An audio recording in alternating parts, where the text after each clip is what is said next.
ಲಕ್ಷ್ಮೀ ದೇವಿಗೆ ಪ್ರಸಾದವಾಗಿ ನೈವೇದ್ಯವಾಗಿ ಈ ಹೆಸರುಬೇಳೆ ಸಬ್ಬಕ್ಕಿ ಪಾಯಸನ ಮಾಡಿದ್ರೆ ನಾನಂತೂ ಮನೆಯಲ್ಲಿ ಮಾಡಿದ್ದೆ. ಸಕ್ಕ ಟೇಸ್ಟಿಯಾಗಿರುತ್ತೆ ತಿನ್ನೋದಕ್ಕೂ. ಹಾಗೆಯೇ ಇದು ತುಂಬ ತಂಪು ದೇಹಕ್ಕೆ. ಹಾಗಾಗಿ ಇದು ಲಕ್ಷ್ಮೀ ದೇವಿಗೆ ತುಂಬ ಇಷ್ಟವಾಗಿರುವಂತಹ ಹೆಸರುಬೇಳೆ ಸಬ್ಬಕ್ಕಿ ಪಾಯಸ. ಇದನ್ನು ಮಾಡೋದು, ಒಂದು ಕುಕ್ಕರಿಗೆ ಹೆಸರುಬೇಳೆನ ಹಾಕ್ಕೊಬೇಕು. 1 ಲೋಟ ಆಗುವಷ್ಟು ಹಾಕ್ಕೊಳ್ಳಿ.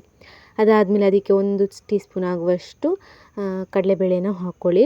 ಆಪ್ಷನಲ್ ಹಾಕೊಬೋದಿಲ್ಲ ಅಂದರೆ ಬರೀ ಹೆಸರುಬೇಳೆನ ಹಾಕ್ಕೊಬೋದು. ಚೆನ್ನಾಗಿ ತೊಳ್ಕೊಂಡು ಬೇಯೋದಕ್ಕೆ ಬೇಕಾಗುವಷ್ಟು ನೀರನ್ನ ಹಾಕ್ಬಿಟ್ಟು ಕುಕ್ಕರ್ ವಿಷಲ್ ಮುಚ್ಚಿಬಿಟ್ಟು ಬೇಯೋದಕ್ಕೆ ಬಿಡಿ. ಅದಾದಮೇಲೆ ನಾವು ಮಿಕ್ಸಿ ಜಾರಿಗೆ 1 ಲೋಟ ಆಗುವಷ್ಟು ಕಾಯಿ ತುರಿ, ಹಾಗೆಯೇ ಇದಕ್ಕೆ ಏಲಕ್ಕಿ, ಹಾಗೆ ಬಾದಾಮಿ, ಹಾಗೆಯೇ ಗೋಡಂಬಿ ಹಾಕ್ಕೊಬೋದು. ಹಾಕ್ಬಿಟ್ಟು ಚೆನ್ನಾಗೇ ನೀರು ಹಾಕ್ಬಿಟ್ಟು ರುಬ್ಕೊಬೇಕು.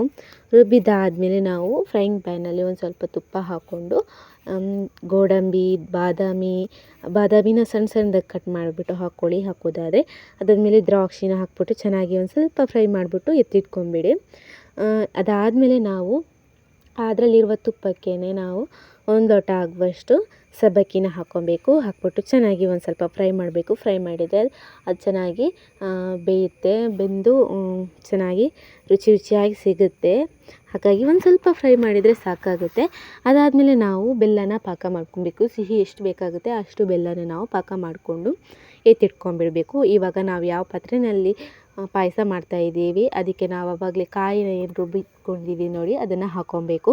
ಹಾಕ್ಬಿಟ್ಟು ಇದಕ್ಕೆ ಬೆಲ್ಲದ ಪಾಕನ ಸೋಸ್ಬಿಟ್ಟು ಹಾಕ್ಕೊಳ್ಳಿ. ಯಾಕಂದರೆ ಬೆಲ್ಲದ ತುಂಡಲ್ಲೆಲ್ಲ ಕಸ ತುಂಬಿಕೊಂಡಿರುತ್ತೆ. ಪಾಕ ಮಾಡಿದಾಗ ಅದು ಸಿಗುತ್ತೆ. ಹಾಗಾಗಿ ಅದಾದಮೇಲೆ ನಾವು ಫ್ರೈ ಮಾಡಿ ಇಟ್ಕೊಂಡಿರುವಂಥ ಸಬ್ಬಕ್ಕಿನ ಸೇರಿಸ್ಕೊಬೇಕು. ಚೆನ್ನಾಗಿಯೇ ನಾವು ಮಿಕ್ಸ್ ಮಾಡ್ತಾ ಇರಬೇಕು. ಅದಕ್ಕೆ ದಪ್ಪಗಾಯಿತು ಅಂದರೆ ಅದಕ್ಕೆ ನೀರನ್ನು ಸೇರಿಸ್ಕೊಬೇಕು. ಅದಾದಮೇಲೆ ನಾವು ಆವಾಗಲೇ ಹೆಸರುಬೇಳೆ ಏನು ಹಾಕ್ಕೊಂಡಿದ್ದೀವಿ ಅದನ್ನು ಹಾಕ್ಕೊಬೇಕು. ಹಾಕ್ಕೊಂಡು ಅದಾದಮೇಲೆ ಸ್ವಲ್ಪ ಕಾಯಿಸಿರೋ ತಣ್ಣಗಿರುವಂಥ ಹಾಲೇನಿದೆ ಅದೊಂದು ಲೋಟನ ಹಾಕ್ಕೊಬೇಕು. ಹಾಕ್ಬಿಟ್ಟು ಚೆನ್ನಾಗಿ ಮಿಕ್ಸ್ ಮಾಡ್ಕೊಬೇಕು. ಕೊನೆಯದಾಗಿ ಆಪ್ಷನಲಾಗಿ ಕೇಸರಿ ಹಾಕ್ಕೊಬೋದು. ಕೇಸರಿ ಹಾಕೋ ಅವಶ್ಯಕತೆ ಇರೋದಿಲ್ಲ. ಹಾಗೇ ನಾವು ಮಾಡ್ಕೊಬೋದು. ಅದರ ದಪ್ಪ ಎಷ್ಟು ಬೇಕೋ ಅಷ್ಟು ನೀವೇ ಅಳತೆ ನೋಡಿಕೊಂಡು ನೀರು ಬೇಕಾದರೆ ಹಾಕ್ಕೊಂಡು ಕುದಿಸ್ಕೊಬೋದು. ಇವಾಗ ಸೂಪರ್ ಟೇಸ್ಟಿಯಾಗಿರುವಂಥ ಪಾಯಸ ರೆಡಿ ಆಗುತ್ತೆ.